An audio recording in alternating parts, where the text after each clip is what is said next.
I saw something. Okay, well, hopefully it's recording. Okay, well, well, hello everyone. Welcome to another edition of 1+1, your place for inconvenient truth-telling and myth-busting. And so honored, we have our returning champion, Dimitri who was a Real News Network correspondent and who was a Real News Network correspondent on environmental affairs in Canada. He is a member and co-founder of Green Left Canada, a member of Disruption Canada, a brilliant protest group, a people power protest group. He's an environmentalist, an anti-imperialist, an eco-socialist, a racial, social, and eco-justice campaigner, and a lawyer. And although I normally have Dimitri on to talk about all things Canada, we're actually going to switch it up a bit and talk about European affairs, particularly the state of the green left, Greece, and France. So I'm really looking forward to it. So first off, Dimitri, thank you so much for coming back on the program. It's an honor to have you back. Thank you, Youri. Always a pleasure to be here, and you're too kind with those words. Thank you. Oh, you deserve it, you compassionate gentleman. And so yes, and actually, Dimitri, before I get to the first question, you're actually not in Canada right now, but you're actually in you're actually in Greece right now. So what's going on? You like have you completely moved out of Canada what's going on with that? Because many people are worried.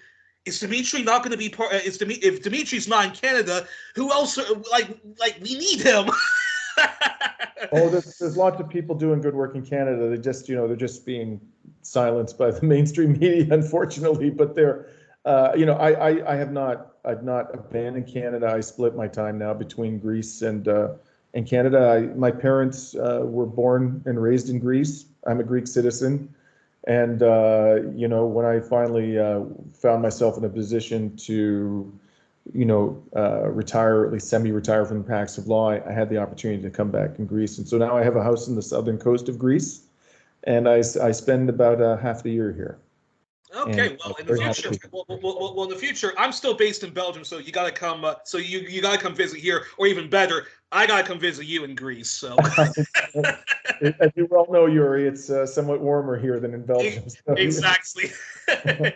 So, Dimitri, so the first question I'd like to ask you, and let's not spend too much time on this because I really want to talk about what's happening in Greece and France, but the first question I wanted to ask you is, what is the current state of the Green Left movement and its role or lack thereof when it comes to anti-imperialism and understanding that you can't be an environmentalist or an eco-socialist and support any kind of militarism, whether that's NATO membership or the pivot to Asia? And I asked this question, and before you answer, I asked this question because we talked about this last time, how horrendous the German Green Party is. Of course, it has a history, like the NDP, of sort of co-opting the left and then kneecapping its people power movement. But you see, but you have the German Green Party, which is just atrocious. I don't even know how you can even call them a Green Party at this state. Of course, back in Canada, we don't have, it's not people like Alex Tyrell, the Miriam Haddads, and people like you that are controlling the Green Party. It's the people who still believe in eco-capitalism, which I think is an oxymoron, and they're not serious when it comes to anti-imperialist issues. And then we look at throughout the continent of Europe, and maybe I'm generalizing too much, but we have green parties, in Australia, New Zealand, and across the continent of Europe, and yes, they might attack, the traditional center-left parties from the left at times, and they might have policies which are much better than the mainstream parties, whether they're the center-right, the far-right, or the center-left. But when it comes to peace, when it comes to anti-imperialism, they usually they're all gung ho when it comes to NATO. They're NATO socialists, if that's even and they support the pivot to Asia. So I'm curious. So yeah, I'm curious your response to that. The state of the green, the green left movement and its relation to peace and building a nonviolent world. Well, I just want to, I think, I guess I should start in answering your question, start by addressing your use of the term green left. Green left is I would say the best way to describe it is as a constituency within the global green movement. The global green movement also includes eco-capitalists, whom you mentioned, and it includes people who try to straddle the fence between these two poles. So, there is a lot of, shall we say, tension between those different constituencies within the global green movement. It's important to understand that, the global green movement, and it is a global movement, there's an international Greens Charter, and all the green parties, there's green parties all over the world, not necessarily in every country, but in many countries, certainly, I think virtually every country in the West and other non-Western countries. And as far as I know, they all subscribe to the same 6 core values, which are nonviolence, respect for diversity, sustainability, ecological wisdom, social justice, and one other one which escapes me. These sort of broad principles leave a lot of room for interpretation. When the Green Party was born in Germany, and when it was born, one of the founders of the Green Party in Germany and globally was somebody by the name of Petra Kelly. Petra Kelly was a true anti-imperialist. She was opposed to NATO. She was opposed to nuclear weapons. She was opposed to militarism. She was a feminist and could, I think, fairly be described as an eco-socialist. And that's where the German Green Party, that's where the global green movement and the German Green Party were born, out of that movement.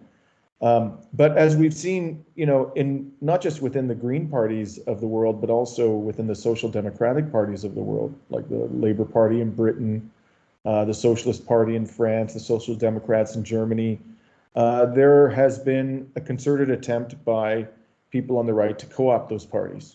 And certainly the Green Party, both within Germany and internationally, has not been immune from that struggle.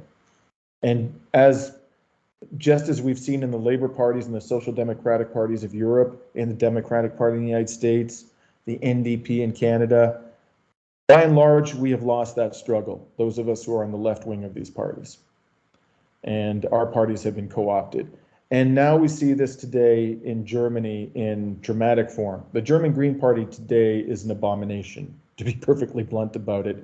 I don't think there's, certainly when it comes to the principles of nonviolence and ecological wisdom, I think that they have completely lost the script and in fact represent a set of policies that are fundamentally hostile to ecological wisdom and particularly nonviolence. I think the best favor that the Green Party of Germany could do for the rest of the Green Parties of the world today is to change their name. Exactly. They're an absolute embarrassment. Annalena Baerbock, Robert Habeck. I want nothing to do with them. I think they're really they represent ultimately the demise of the global green movement. If we don't, those of us on the left of the global green movement don't succeed in dissociating ourselves from them, we're going to go the way of the dodo bird, and we'll have nothing to contribute to global politics very soon. And I personally am very, disheartened by this. I don't know. I've begun to question my own commitment to the Green Party because back in Canada. And for me, the kind of I would go so far as to say perhaps the final blow was when the current leader of the Green Party, Elizabeth May, gave a press conference on January 30th in Ottawa, in which she was actually, she invoked the example of Annalena Baerbock and the German Green Party and suggested that they were, they represented a set of policies that we should be emulating in Canada. And for me, that was, I couldn't believe my ears. I mean, because they are, as I say, they are the antithesis of everything the Green Party was supposed to embody. So And are I and are many Greens Greens are a lot of them just falling under that trend of society shifting to the right and having these imperial blind spots, and a lot of them just victims to also the propaganda system. But at the same time, I mean, I know you've talked about this a lot, Ben Norton, Max Blumenthal, Glenn Ford, the late Glenn Ford, but still the current team at Black Agenda Report and so many other outlets have also talked about how there is, not to use to use Margaret Thatcher's phrase, but there is an enemy. There is an enemy within the left movement. There are some leftists that do believe in war, that do believe in imperialism, who do subscribe to some kind of green capitalism.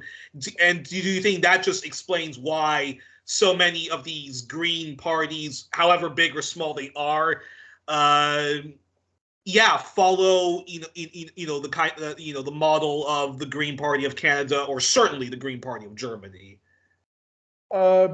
Yeah, I mean, the mechanisms whereby we've been co-opted, I mean, it's an interesting subject and we can go on forever about that. But the fact is we have been co-opted. I don't think, the imperialist and capitalist elites are very adept at nullifying social movements and political movements, infiltrating them and corrupting them and propagandizing them to their own advantage, their own purposes. And we've seen that in the green parties of the world. I mean, I don't know what else to say about that other than that I myself am no longer convinced that the Green Party deserves my support, and I have to I'm kind of reevaluating that. I'm not sure that there's a lot of hope in electoral politics at all, and that the best contribution that I can make may at the end of the day be what you're trying to do, which is independent, hard-hitting, left-wing journalism of integrity. That may be very the best much for that compliment. Conversations. I mean, this is where journalism is today, right? It's your people like yourself, people all over YouTube, you citizen journalists all over YouTube, who free themselves of the constraints of, the capitalist class, who have refused to conduct the art of journalism within a large corporate context. That what they're doing is incredibly valuable, and that may be the best contribution we can make. The precursor to the exercise of our democratic rights is informed consent. We have to be informed. And if we aren't informed, if we don't really understand what is happening in our world, we're not going to make the right choices at the ballot box. And right now, the majority of the population in the West is just extraordinarily misinformed about the state of our world. Well, best of luck to the eco-socialist / eco-anti-imperialist movement in their efforts to, fight back against those green capitalists. And that's a perfect segue to this question. We talked about Greece, both off the air and on the air, and actually talk to us about the state of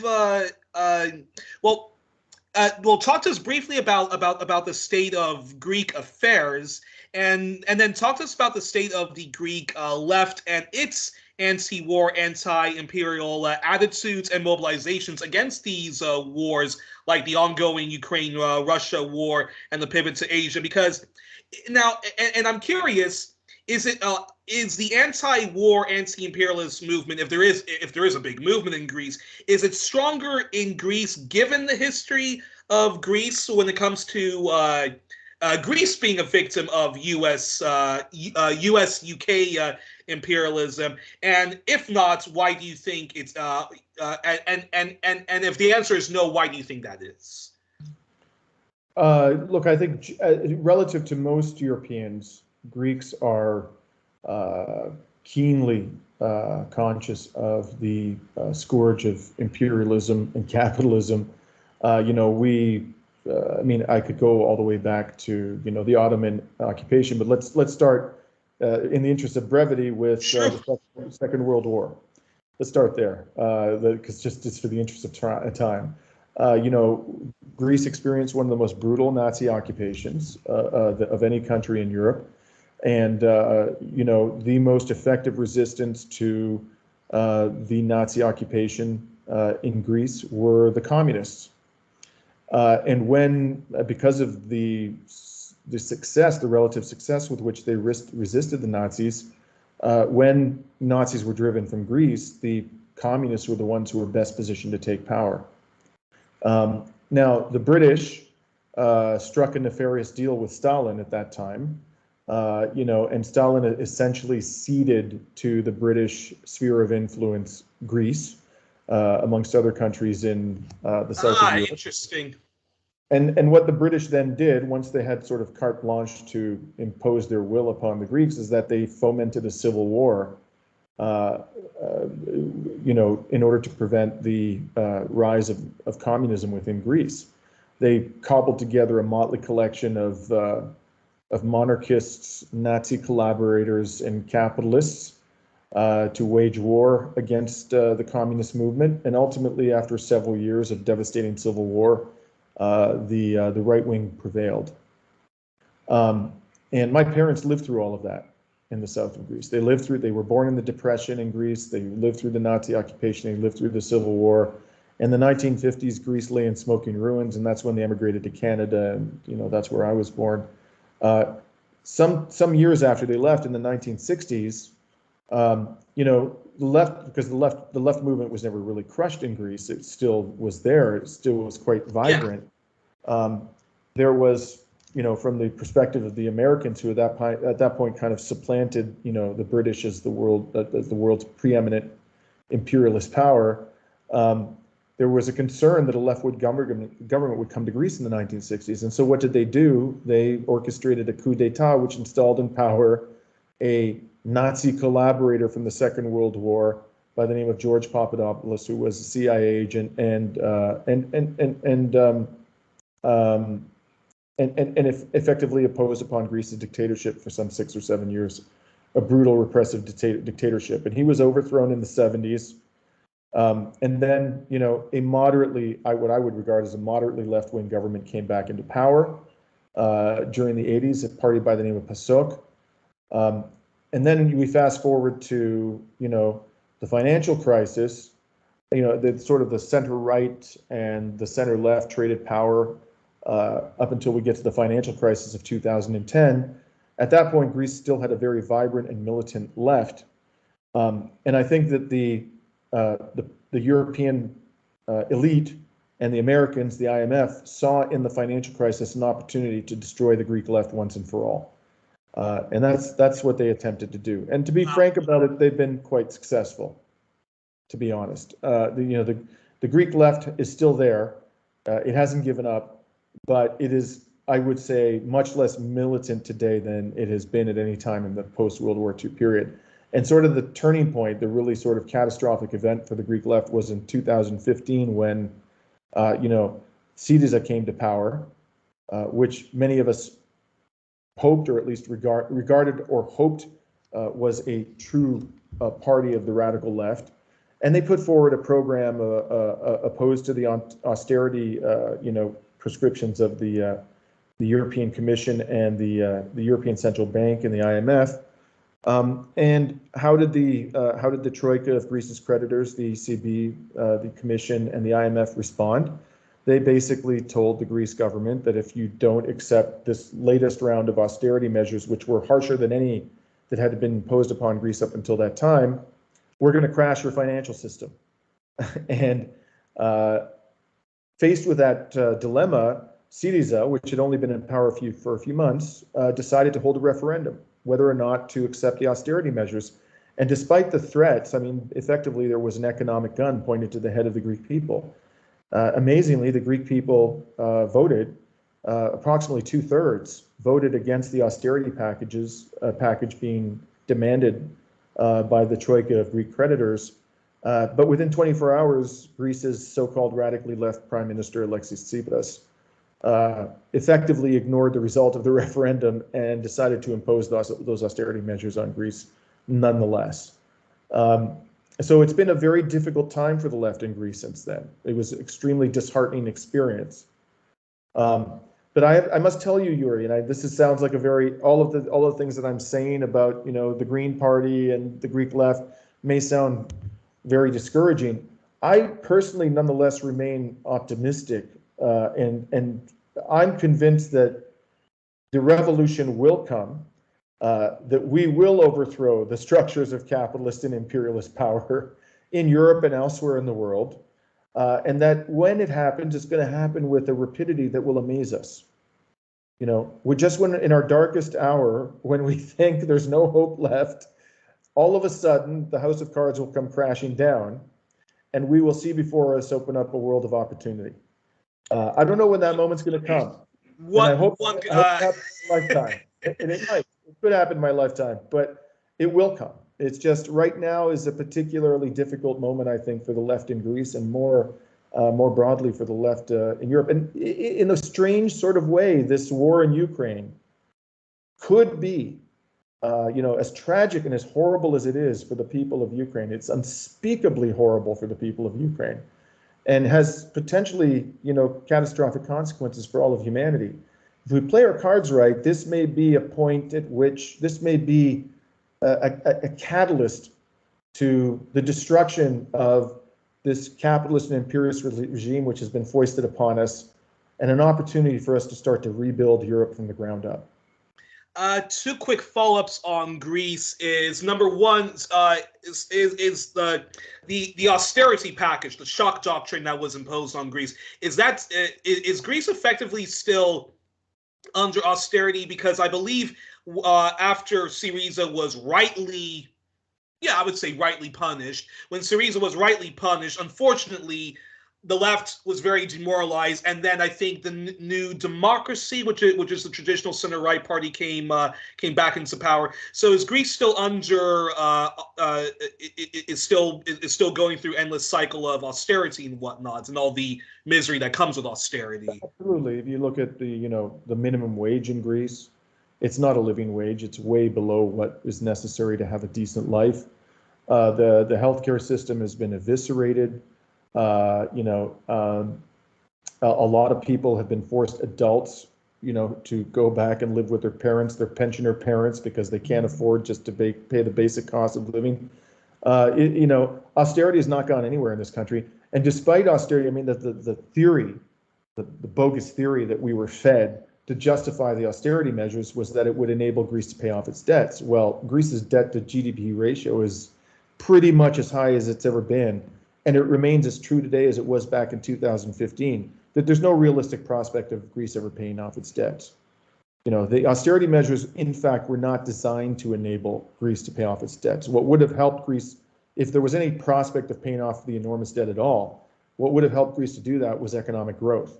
Instead, the austerity measures caused a severe economic contraction and greatly compromised Greece's limited ability to pay off its debt. And by the way, much of that debt was incurred basically to prop up a banking system which had committed fraud on a massive scale. Of German banks and other international banks, right? Absolutely. German and French banks were the prime beneficiaries of the bailouts that were foisted upon Greeks. The Greeks were saddled with debts, and the money that was borrowed by Greece was largely used to pay off the French and German banks, which at that point were on the verge of collapse. So this was all just a fraud. When they said that this was designed to help Greece pay off its debt in the long term, no, it was designed to prop up the French and German banks, whose CEOs, frankly, should have been fired or worse, sent off to jail for their grotesque incompetence and their dishonesty. In any event, Greece, the left has been subdued since then. I think it's going to take us a while to recover from this. But none of the problems have been solved. There's one thing that the EU excels at, Youri, and that's kicking the can down the road. The only thing they do well. The problem with that strategy is eventually, you can't you run out of road, and there's a cliff in front of you, and then you've got to come to terms with the reality of the situation. And I think Europe is approaching that point. And when it comes to anti-war, anti-imperialist attitudes, is it much more vibrant, much more much more vibrant in Greece compared to other parts of Europe, given Greece's history of imperial meddling into the country? I would say there's a so anti-NATO attitudes and people who are mobilizing against the pivot to Asia is a much more existent, however small it might be in Greece, but is a much more vibrant in Greece compared to the rest of the continent of Europe. Again, I think 2015 was really a turning point. Before then, I would have said yes. I would have answered your question definitively yes. Now, I think it's again the anti-war movement. The opposition to NATO, the opposition to neoliberalism have been greatly subdued since what I call the betrayal in 2015, where Syriza, disregarded the vote of the Greek people in the referendum and imposed austerity on them. But it's still there. The spirit of it hasn't left. And one thing remains true, and that is that in this country, and the polling data bears this out. When you poll Greeks, for example, on how they feel about NATO, how they feel about sending weapons to Ukraine, how they feel about the wisdom of seeking a negotiated peace, they tend to be doves, much more so than pretty much anybody else in Europe right now. But the militancy that we saw 10, 15, 20 years ago isn't there. It's been subdued. I think it'll come back, but it'll take time for us to recover from the trauma of 2015. Unbelievable, but interesting. And I want now, on to this question. Talk to us about France, because you've now, if I understand your biography correctly from all the interviews and research I've done on you, now you spent time you spent time in France as a lawyer in the late 80s and early 90s, right? Early 90s. I was there, and then I went back. I was there for 2 or 3 years, living in Paris, working for a Wall Street law firm, which had an office in Paris. And then I came back in the 90s, and I lived in Nice for a year. Because I married a French citizen, and our children were born in France. And of course, I go back to France a lot. I have in-laws there, and so I've gotten to know the country fairly well. Interestingly, I think France is an and was Francois Mitterrand of the Socialist Party, was he still the president then, or? When I arrived, Mitterrand had just been. I think it was just around the time that he was replaced by Chirac. Okay. It was either Balladur or Chirac. But at that point in time, those parties, the parties of Chirac and Balladur, were much more progressive than they are today. They were moved sharply to the right by Sarkozy, and even though Macron is not formally part of their parties anymore, what passes for the center right and the center in France has moved sharply to the right. But this reaction, I just want to say, the reaction of the French people to this pension reform has given me a lot of inspiration. They are really worked up. And I would say at this stage that the level of militancy we're seeing in France surpasses, what we're seeing in the rest of Europe, certainly in Greece, by a substantial margin. Then talk to us about that period in France when you were living there, and the socioeconomics that you think the global left should be fighting for, and then after you answer that, I want you to answer this question, which is: do you think France is a model of liberal democracy or progressive conservatism? And I'm curious. I'm curious your response on that, because Jacques Chirac, and of course we're not going to, and we will talk about France's imperialism in a bit, but Jacques Chirac, when I think of Charles de Gaulle and when I think of Jacques Chirac, yes, they were of the center right, but I don't see them as fire-breathing, flaming right-wingers, if you know what I mean. Like, if ever the term compassionate conservative did exist, or one nation Toryism, or progressive conservatism, which our Canadian audience will find funny because they'll think of Brian Mulroney and John Diefenbaker. But when I think of a compassionate conservative, and somebody who is censor right but is not a fire breathing right winger, I think of De Gaulle and Chirac. So I'm curious, your responses to those two questions. Yeah, I completely agree with your assessment. When I arrived in France, it was still very much the France of Mitterrand's Socialist Party. There were robust social protections, robust pension benefits, very little homelessness, high levels of taxation on the rich, massive amounts of investment in the educational system, in the healthcare system, which was much more accessible to the public. I have to tell you that I came to Paris from New York City at that time, and this is what the United States at that point in time. I mean, I was living in New York City when Bill Clinton was the president. He, of course, had come to power after the Reagan era, and then George W. Bush the elder. So it was a much more neoliberal right-wing environment in New York City than when it came to France. And when I came to France, I really began to appreciate what was possible with a socialist ethos, how much better society was. And Chirac and Balladur, they were whatever their faults may have been, and they had many. They were cognizant of the political sort of orientation and ethos of the French public, and it was a social democratic society, and the French were very, very attached to their social democratic model. But over time, it has been degraded, and we began to see, even when I was living in Paris in the 90s, I began to see the first indications of this. But it really took off, after Sarkozy came to power. That Sarkozy did a lot to undermine the robustness of the social democratic state in France, and then Macron has just taken a wrecking ball to it, or at least tried to. And now we're seeing some serious pushback from the people of France. That's one source of optimism I have. I think they may actually succeed in defeating this so-called pension reform. That's interesting, my father wanted me to ask this question because I was born in France, and my parents really enjoyed their time in France, and my father was wondering how does Canadian media and politicians depict France, because there's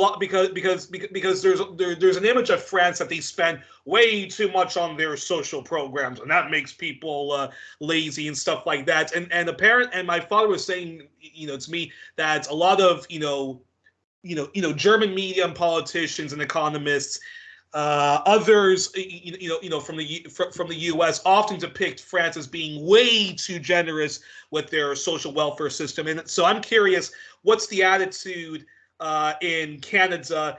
And then I'm curious, Quebec's attitude being the fact that Quebec is a French-speaking province, and Quebec also has a history, like their French forefathers, of going to the streets, of direct action so yeah, and I'm curious if France has a lot of influence on Quebec's social democracy and whatnot.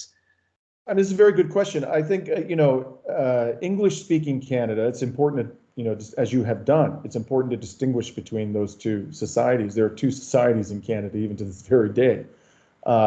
English-speaking Canada doesn't really pay a lot of attention to France. I don't think they. Okay. There's almost no discussion about French politics in English-speaking Canada. There is what you've said is, I think, very true of the American media and political class, how they view France, right? These people are left-wing, they're socialists, they're extremists, whatever, which is absolutely not true. Certainly not today. But in English-speaking Canada, no. English-speaking Canada is effectively in the thrall of the Anglo-American Empire. What they pay attention to, what's happening in the United States, what's happening in Britain. Outside of that, I mean, the rest of the world means nothing to them. I mean, they pay almost no attention to it unless their masters in Washington or London tell them that it's important. In Quebec, however, there is a lot of attention paid to French politics, and I think there's a lot of attachment to the way the French have organized their society. and they share with them, as you suggested, there's a level of militancy in Quebec society that you won't see in the rest of English-speaking Canada. Yeah, it really depends how France is viewed. Really depends what part of Canada you're in, right? So the people in English-speaking Canada pay no attention to France whatsoever, virtually none, and the people in Quebec pay very close attention to what's happening in France and care about it. That's fascinating. And then talk to us about France. But then that being said, does the Quebec anti-war movement, anti-imperialist movement, and some of the people who are involved in social racial justice, are they in communication a lot with people in France? And I'm curious your response to that. And what is the state of the French anti-imperialist movement and its racial justice movement? Because I know in Quebec, a lot of people in Quebec, complain that that's difficult to talk about racism in Quebec because because racism is viewed as that's an Anglophone problem, but not it's not a Quebec problem. In France, I know a lot of people complain that it's very difficult to talk about institutional racism in France, which does exist.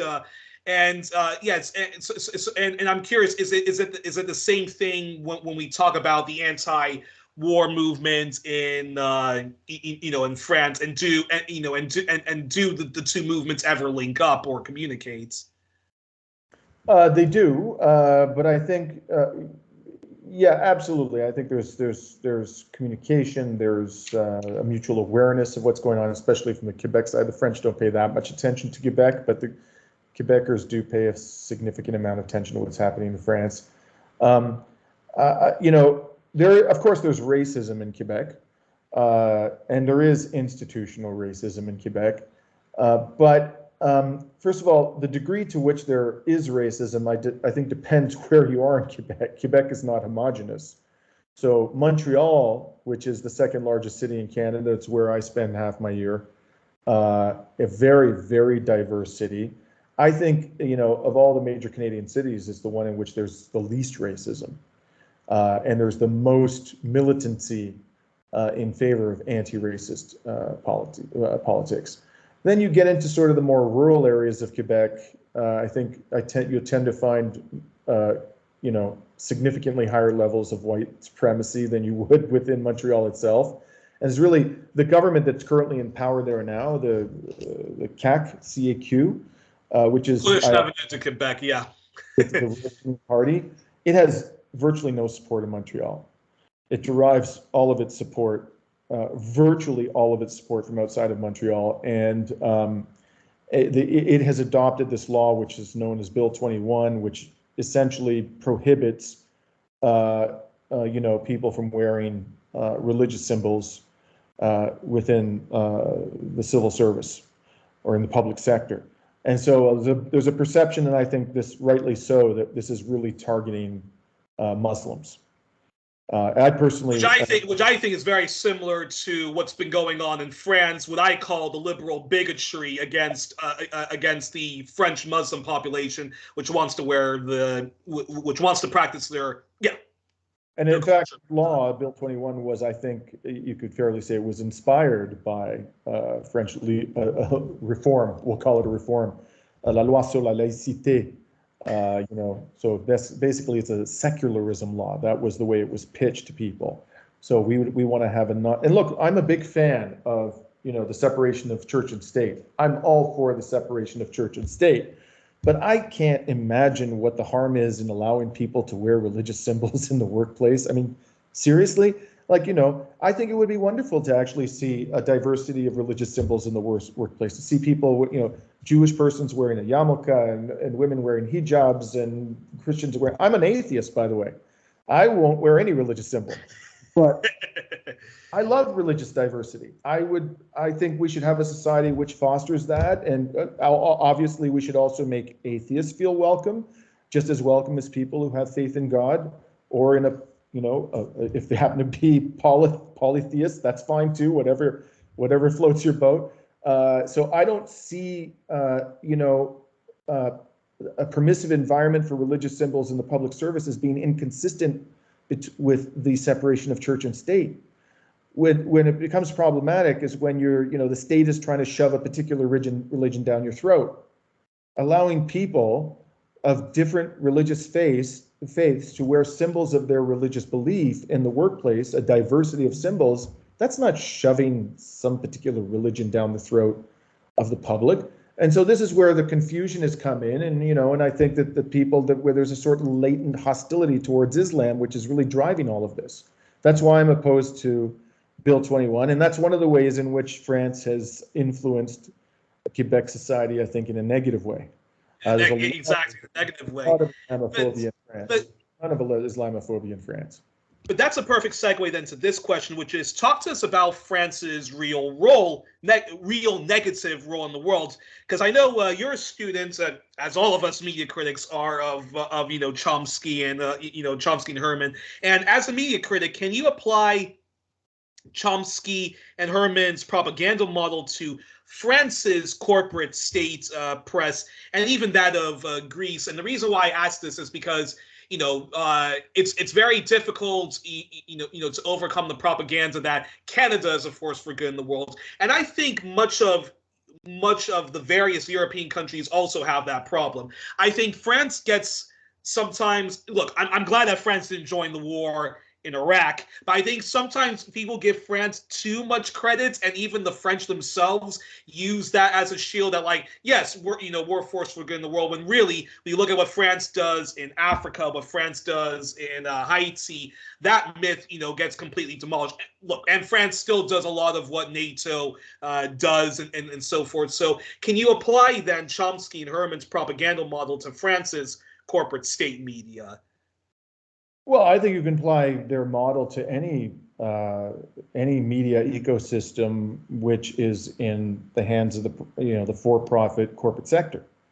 What they're going to do, and it's been a long time since I read Manufacturing Consent, but what really sort of stayed with me was this idea that there are a series of filters that the corporate media, the management structure of the corporate media establishes, which it's not like they all get in the back room and they say, we're gonna push a particular propaganda sort of a theory out there, and it works in a much more subtle, complex way than that. So one of the ways in which it works is if you're a radical journalist like you or me, they just aren't going to give you a job.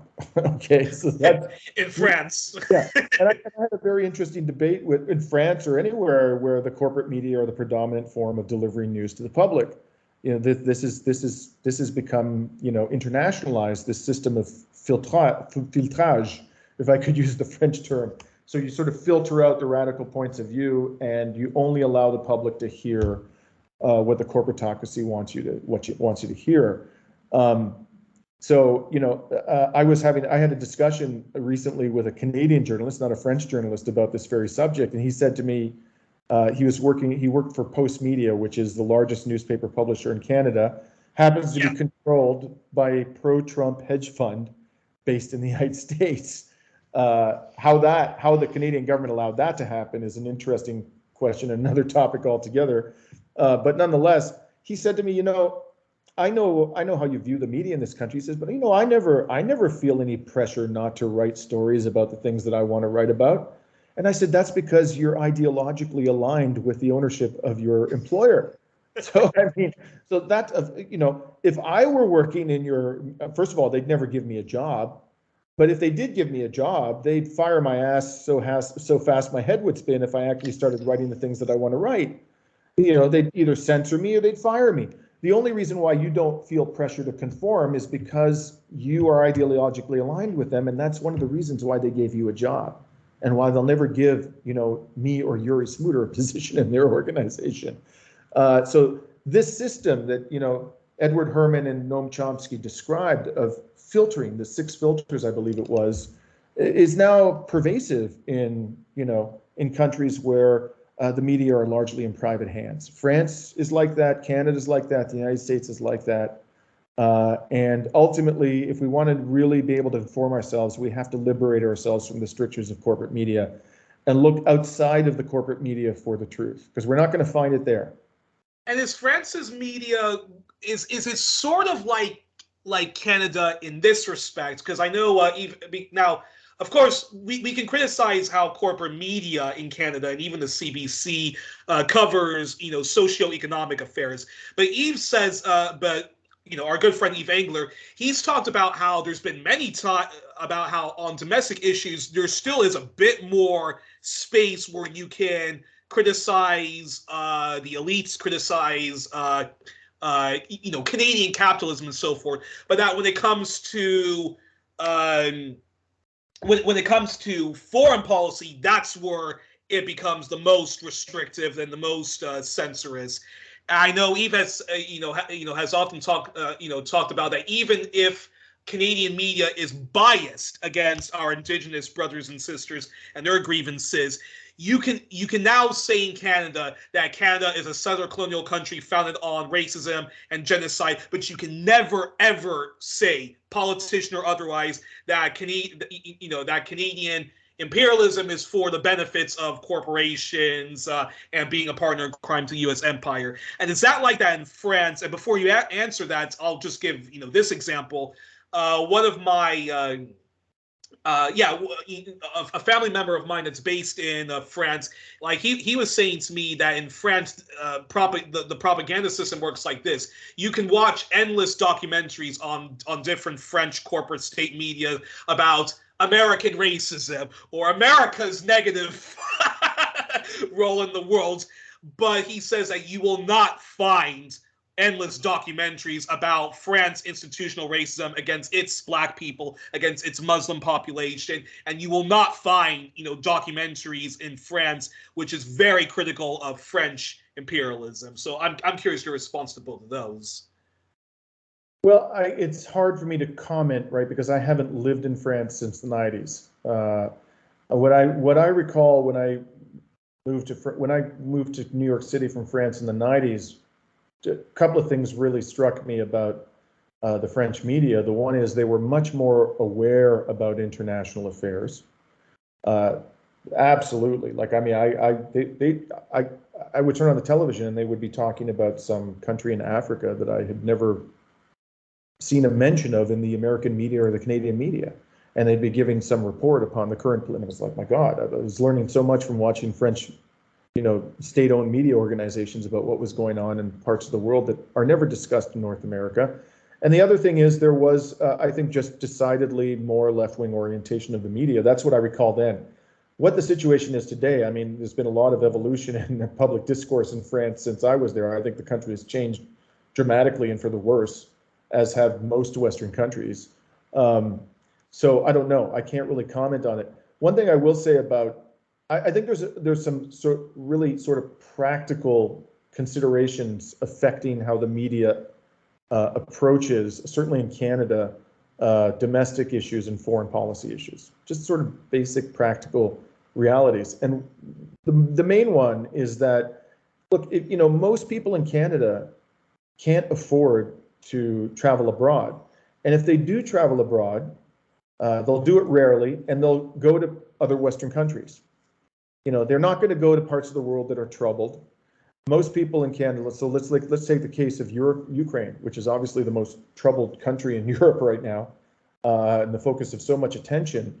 I would say probably 98% of Canadians have never been to Ukraine and never will be to Ukraine in their entire lives. They certainly they can't afford to go there, and if they can't afford to travel abroad, they're going to go somewhere else for a relaxed, cushy vacation. So what does this do?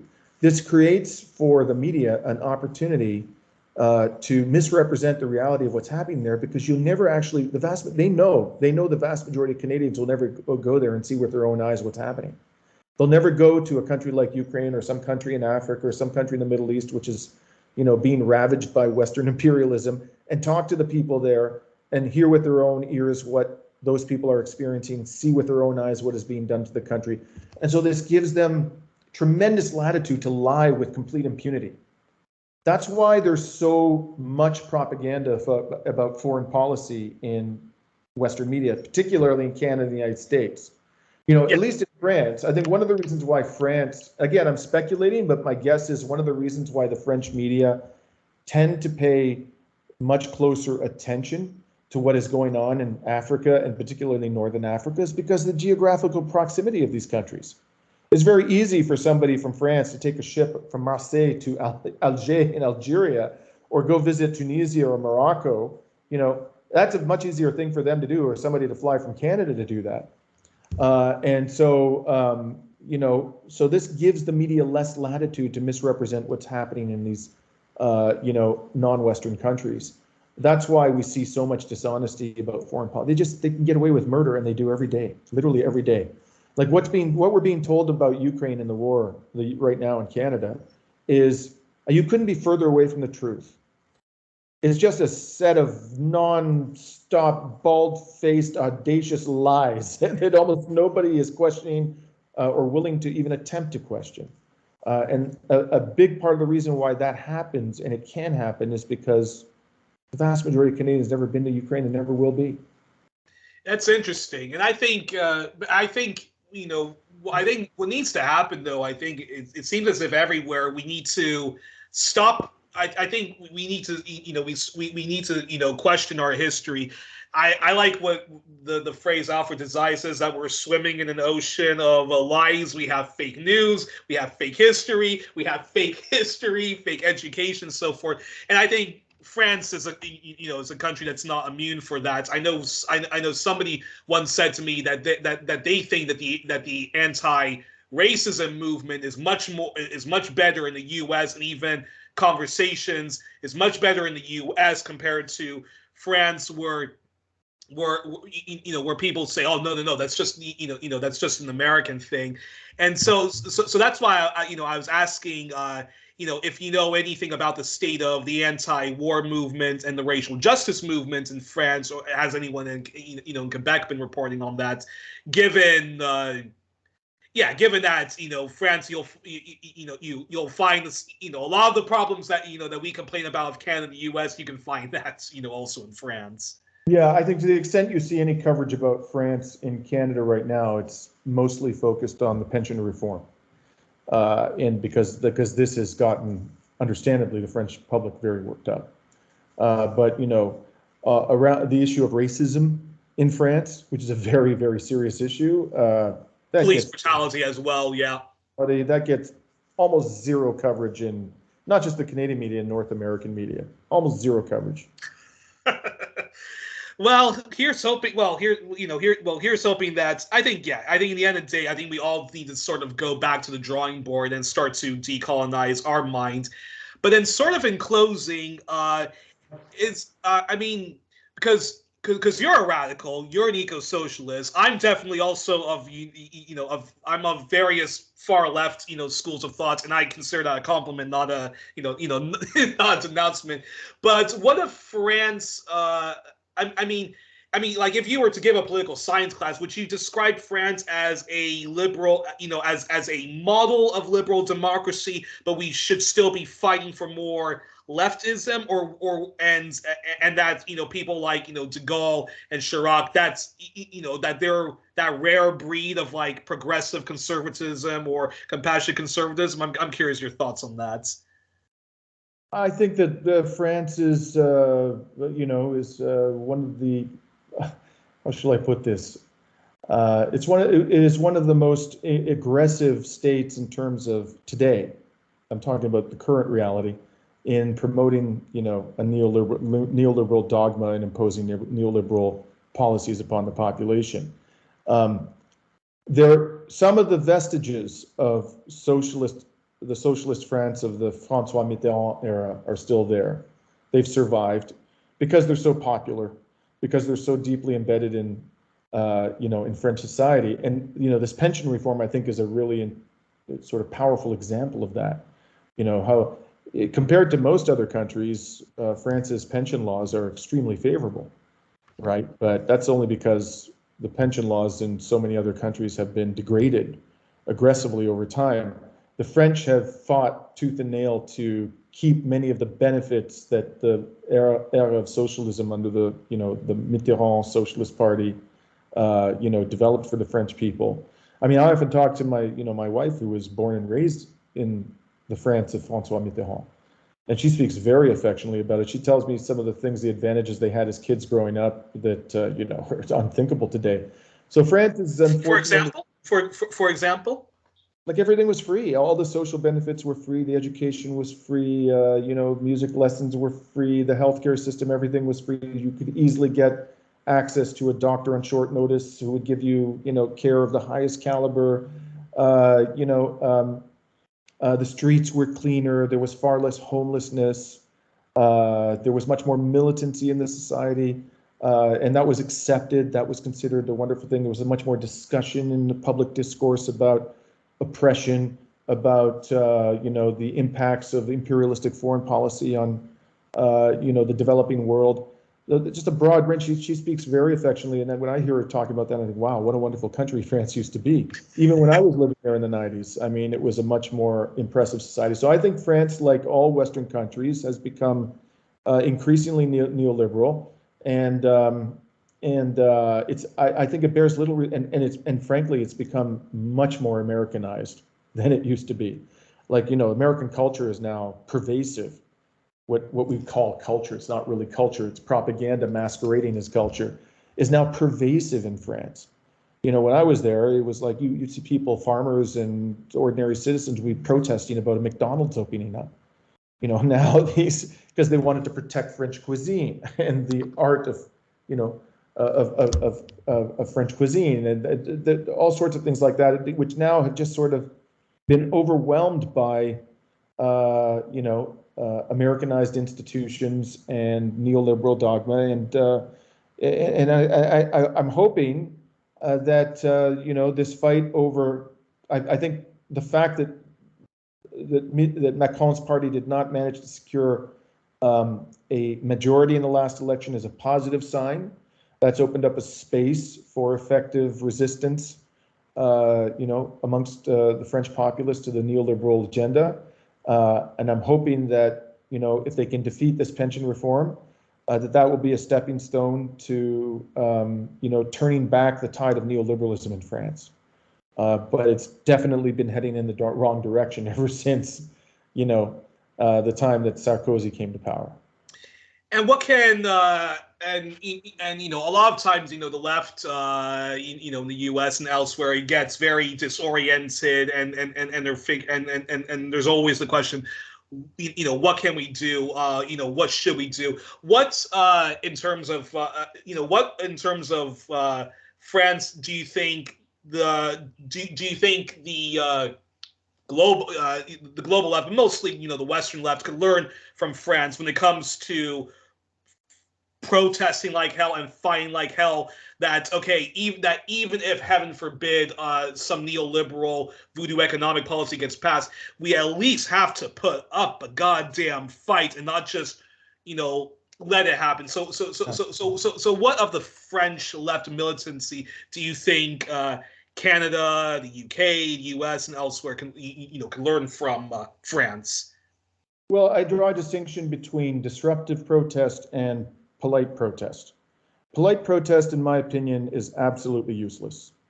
These protests where you go out and you tell the cops in advance where you're going to be, and they say, okay, we want you to go down, tell us what route you're going to take, and we'll close off the traffic, and you've got 2 or 3 hours, and you can do your speeches at this square, and it's all nicely organized and coordinated with police, and it causes minimal disruption to the capitalist class.